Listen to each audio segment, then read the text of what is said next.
We start this hour with our breaking news coverage of the shooting at Evergreen High School. Thanks for joining us. I'm Corey Rose. And I'm Jordan Chavez. The suspected shooter is dead and 2 students are injured. 9 News reporter Brianna Fernandez is joining us live outside of St. Anthony Hospital with the latest on this investigation. Brianna, important to note that the last hour we learned one of the students was released from the hospital last night.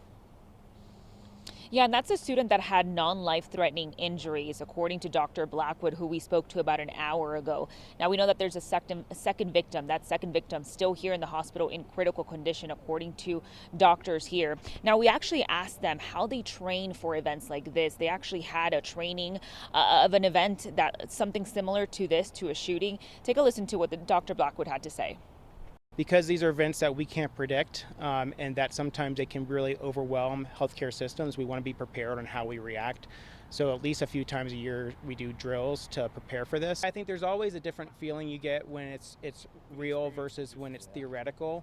There's especially when there's minors involved, there's going to be different emotions involved. But our staff trains really well to take care of patients no matter what the occasion.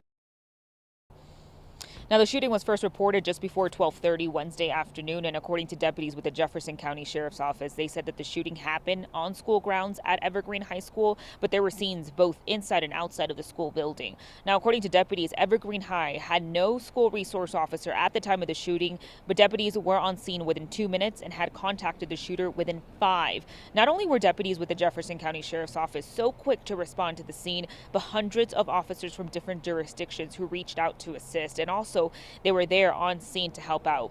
Now, deputies say the weapon used was a handgun. Right now, we don't have a lot of information about the suspect or why the shooting happened. At the time of the shooting, we know kids ran from the scene. They actually ran to a neighbor nearby, half a mile from the school, who ended up sheltering more than a dozen students at his home. So back out here live, we are expecting some type of press conference from the Jefferson County Sheriff's Office. I actually just spoke to them. They said that they are going to be releasing some information later today. It's unclear at what time.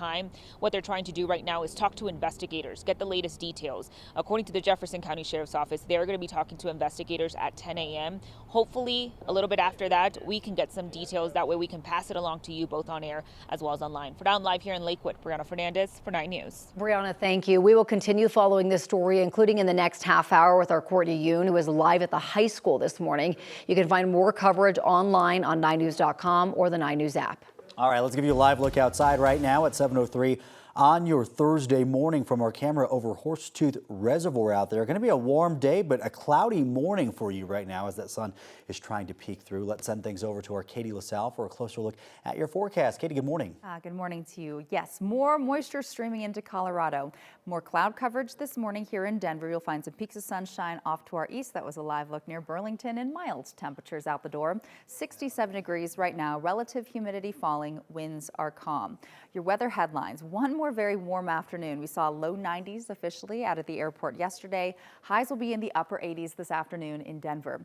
That monsoon moisture really impacting the western half of the state. The National Weather Service issuing a flood watch in effect now through at least Friday evening for some slow moving thunderstorms and a lot of ample precipitation set to roll into Colorado. It's pretty quiet though right now, as you can see from our live radar. We did pick up some shower activity now just to the south of Colorado Springs and into the mountains this morning. A few light sprinkles embedded in that cloud coverage, mainly cloudy and dry for Denver. We will see some peaks of sunshine right around noon and then introduce the chance for thunderstorms rolling across the plains. So here's a look ahead at our hourly planner.